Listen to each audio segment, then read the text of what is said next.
This video is brought to you by friend of the channel Squarespace. Stick around to learn more about them, as well as a special offer they're making available through my channel. Okay, so first up, if you have any knowledge or awareness of YouTube's approach to copyright music, you would know that it's impossible to use even a single bar of John Williams' legendary scores without your entire video getting copyright claimed. For that reason, Austin has worked extremely hard to find music that is similar to the iconic orchestral themes, but is of course copyright-free music. I think he's done well, so well in fact, that I'm pretty confident you'll barely notice the difference. Roll it, Austin.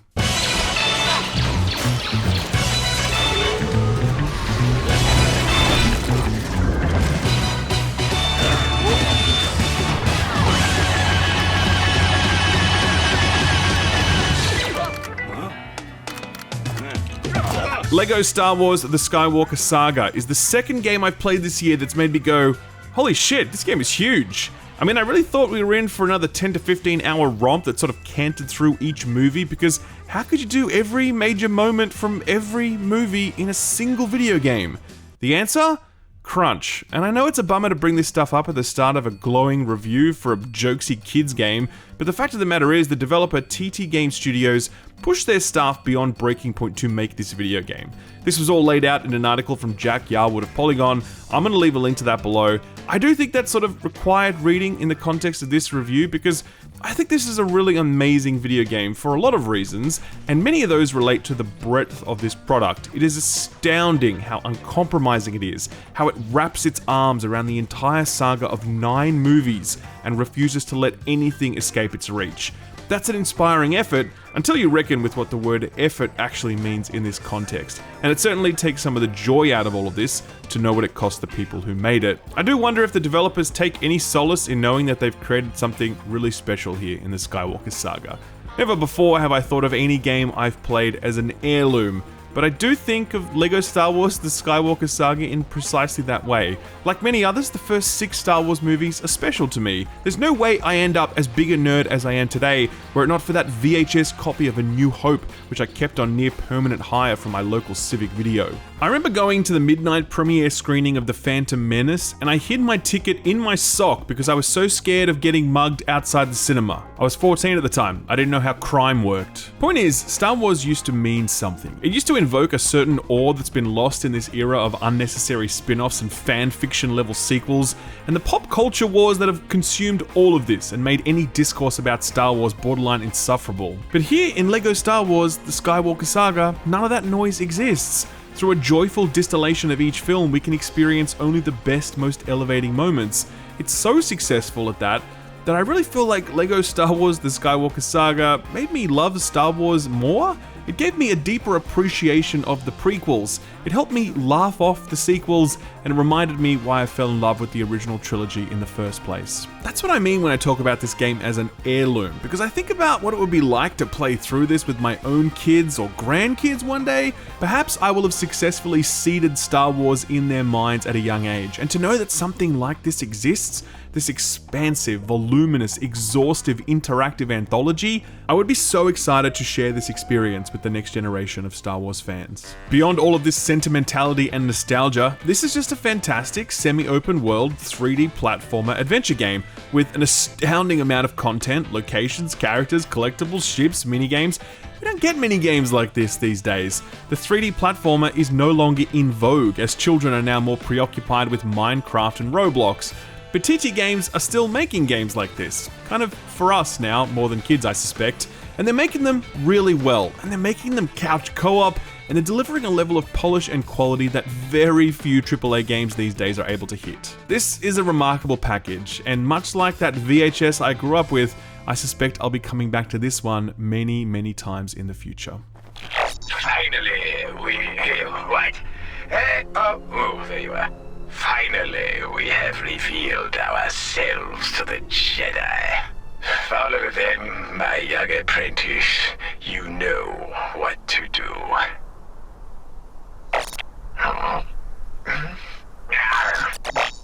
To begin with, I think we need to wrap our heads around just how big this video game is. So, you know it's 9 movies, and if you're anything like myself, you look at that and think, oh cool, I get to relive some of the best moments from across the entire saga. That is wrong, because in this single, somewhat discounted video game, you will relive all of the best moments from the entire saga. Every single one. So you're thinking, well, that can't be right. Surely it skips over a few battles, a few key scenes, a few key characters left out. No. Take a look at the star map. There are 23 different planets in this game, some of them with multiple districts to explore, and beyond that there are dozens of other locations not listed here, like space stations and asteroid fields and open space where you can engage in races or bounty hunts or space battles.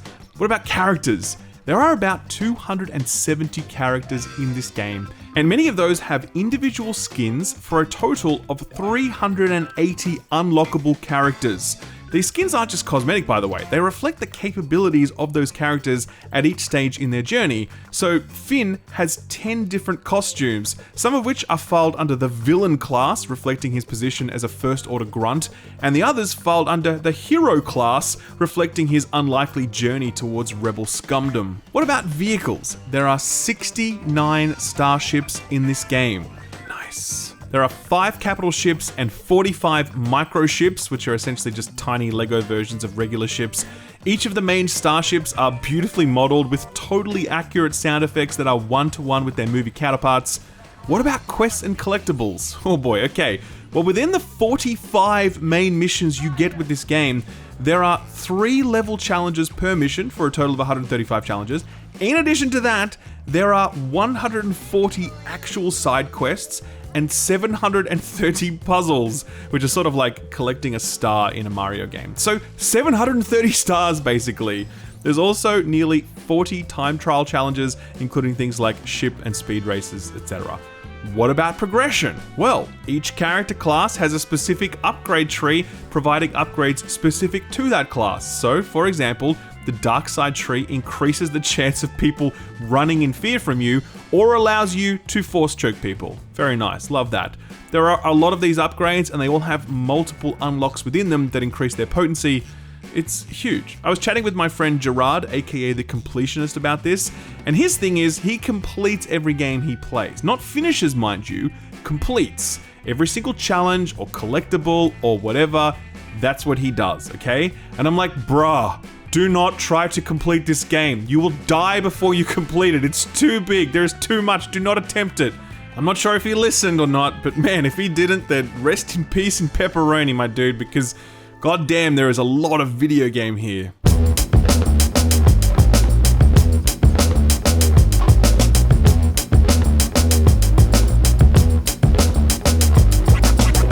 The sheer volume of content on offer, you may ask, well, how much of it was phoned in? And I would say precisely 0% of it. Tatooine, Coruscant, Camino, that bug planet, Hoth, Endor, that stupid casino planet with the weird horse things, and that water planet that also had weird horse things. It all looks absolutely spectacular. As someone with a deep love of most of these locations, I really couldn't get over how much love and care and attention to detail has been poured into each of them. From architecture to the color palette to textures to the wardrobe of the citizens walking around, absolutely nothing stands out as being out of place or awkwardly reused. Top to bottom, every square inch of this is so faithfully recreated, but obviously with all the charm that comes with being a world made out of Lego. You'll spend as much time in these spaces as you want to. Obviously, you'll be shuttled through them during missions, but between missions, you're dropped into these hub areas where you can start chasing down those collectibles. Stuff like collecting Lego pieces for upgrades or completing side quests to unlock new ships or characters. These hub areas are massive, and they're also really cleverly constructed because they condense all of the major landmarks into these zones. So here's Tatooine, and this is Uncle Owen's farm. And to the right over here is a Jawa settlement, and then to the north is a Sand People settlement, which you'll get to visit in episode 2 when it's time for Anakin to introduce himself to the locals, and not just the men, mind you, but the women and the children too.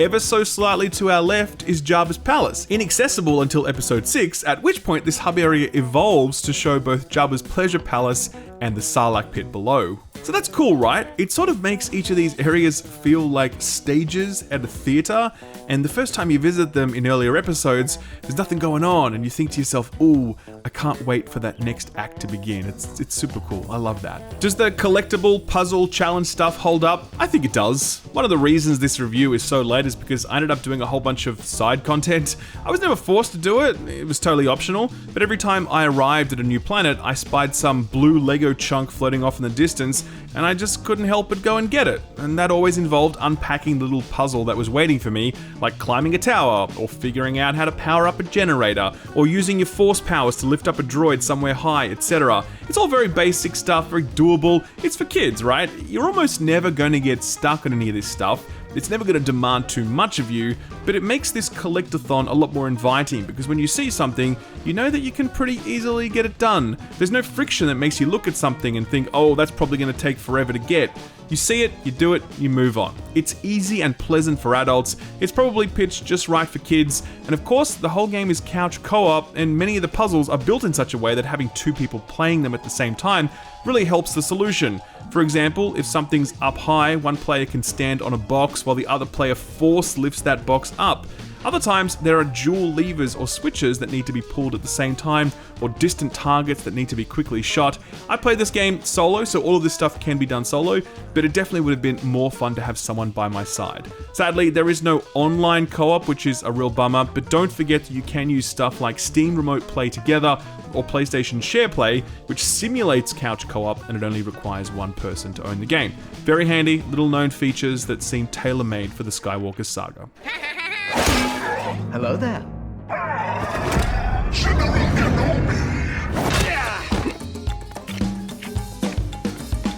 Your move.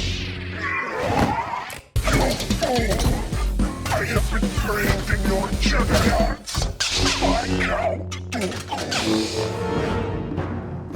Listing off the impressive amount of content that the Skywalker Saga packs in certainly showcases how big this game is as a video game, but more important than that is how comprehensively this game captures all of the saga's defining moments, such that you never once feel let down by some sort of omission. All of the biggest battles, the biggest reveals, the most memorable lines, the greatest memes, they're all here. I haven't seen you this worked up before. Was there a lot of sand in your dream? Yes, a considerable amount, but that's not the point. This stuff isn't just present, it's faithfully recreated and very often expanded upon in fantastic ways. So for example, the escape from Docking Bay 94 in episode 4. In the movie, this is just a brief shootout and then away they go. Here in the Skywalker Saga, it's this elaborate multi-stage encounter where you have to hold off against waves of stormtroopers while Chewie is repairing the ship, and you have to power up these big defensive cannons by parking this droid somewhere, and then you have to move this scaffolding thing so Chewie can get on top of the Falcon, and then you have to fix this lift because the crane is stuck and all of these sniper stormtroopers are coming in from the top and you need to take them down. It's so elaborate and cool and fun, and it's just riffing off this small moment in A New Hope, but it's taking it so much further. Same goes for pretty much every major battle or showdown. What you see in the movie is the jumping off point for TT Games, who always find inventive ways to expand that moment without ever messing with its fundamental DNA. Just as TT are able to expertly expand climactic action sequences, they're just as deft at condensing dramatic scenes into their most essential and memorable elements. This is a good example right here. Luke meeting Yoda on Dagobah. Here we go. Away, put your weapon. I mean you no harm. I'm looking for a Jedi Master. Yoda? You seek Yoda? Oh, I don't even know what I'm doing here. We're wasting our time. I cannot teach him. The boy has no patience. He will learn patience. Ooh, Yoda. He is not ready. I am ready. Ben, I could be a Jedi. Ben, tell him I'm ready.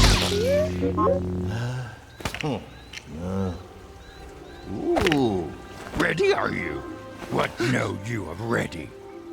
So that's a sequence which actually plays out over two separate scenes in the movie, much slower, much more dialogue, but it's all still there. It's just really, really condensed and funny.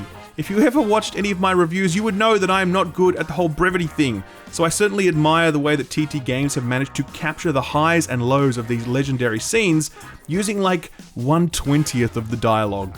This breathless, focused pacing had a pretty profound impact on how much I enjoyed this game because when you only focus on the best parts of something, you see it in a very different light, obviously, but that's particularly pertinent when it comes to Star Wars, where there is no place in any corner of the internet that's willing to just celebrate Star Wars uncritically and just love it for the space opera that it is. I'm not saying that we shouldn't be critical of Star Wars, mind you, because Lord knows I am, but it's so weird to engage something that so earnestly loves Star Wars without that thing feeling like corporate propaganda, like all that stuff they throw up on the official Star Wars YouTube channel. The prequel trilogy benefits from the Skywalker Saga treatment the most. This is a very self-indulgent and awkward set of movies filled with stodgy politics and wooden acting performances.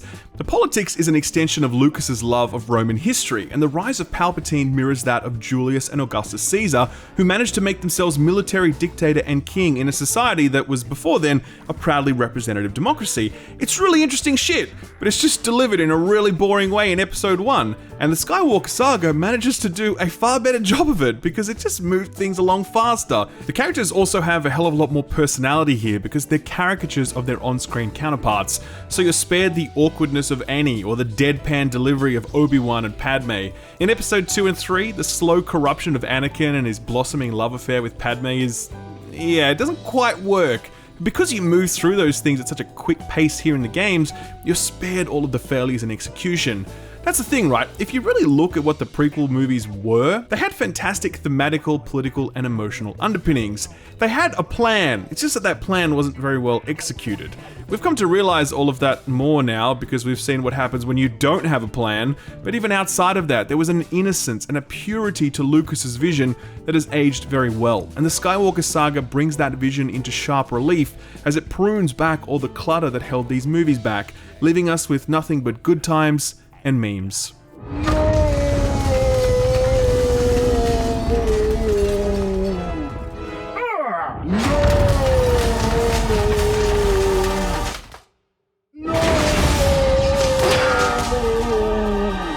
The original trilogy needs little help from a video game or anything else. It's perfect. I don't care how much people hate Ewoks. I love those furry dudes. And yes, Luke should not have kissed his sister, but it was a different time back then.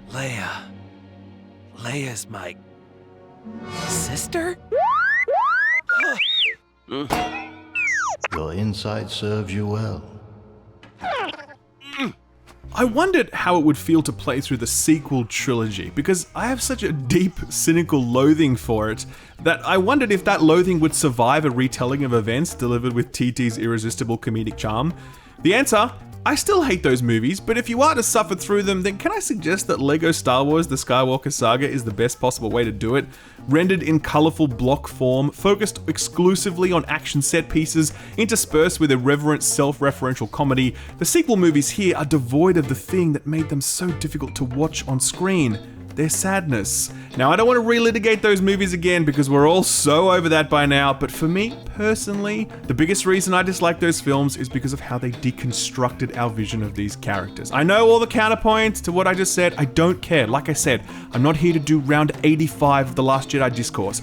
I'm just saying that's what I think. But here in the Skywalker Saga, they're always keeping things upbeat, so even when it is showing Luke being a crotchety recluse, it's still doing it with some charm and humor, and that was okay with me. Similarly, the plot reveals in each film, particularly The Rise of Skywalker, they hit so different here when it's toys. The films are trying to be a serious thing, which I still can't believe, but here you don't take this so seriously, so when you learn that Rey is actually a Palpatine, you're like, heh, that's funny, and then you move on with your life. You're reminded that this whole franchise began as something that George Lucas said was for kids, and in a very ironic way, JJ's final act was so ridiculous that it once again feels like it was for kids. I don't know, the LEGO game just led me to these places as I was playing it, so I still really dislike these movies, but I'm a little more at peace with them now because the Skywalker Saga made me laugh along with them, which was nice. Is this what you always wear? We're meeting the Supreme Leader. I dress appropriately. But communicating through the Force? That called for being shirtless? It caught me by surprise. There's more ground I could have covered in this review, particularly with regards to a lot of the detail that's gone into combat here. I mean, this is a sword fighting game which supports blocks and parries and dodges and combos, and it all feels great. This is a third-person shooter that has a variety of weapons. It has a cover-based system, the ability to advance between cover with the press of a button. This is an arcade space flyer with tons of really awesome battles, and the controls are simple, but it still feels awesome to fly an X-Wing or the Falcon as you buzz a Star Destroyer. Combine all that with 9 different classes and tons of combat upgrades and the skill trees and the ability to switch between characters at will and play through the entire game co-op, that is a spectacularly impressive package. Just as uncompromising as this game is in recreating locations, sights, sounds, and characters, so too is it uncompromising in making all of this deeply playable in a variety of very satisfying ways. Loving Star Wars is complicated these days. The innocence of the franchise has been washed away by, well, everything, you know what I mean. But there was a thing that we all grew up on, and it was good. It was the best, in fact. That thing changed the world forever. It birthed an entire generation of nerds, who themselves are birthing a new generation of nerds. And when we think about how to pass on our love of this thing to that generation, I think the Skywalker Saga is going to be a real go-to for many people. To see these movies presented in this way, to just laugh and celebrate it all, to sit alongside someone and show them this galaxy for the first or second or 10th time, that's a special thing. And it's for that reason that I think this is more than just your average video game. I really do. I think this is a little bit special, and I'm really, really glad that it exists.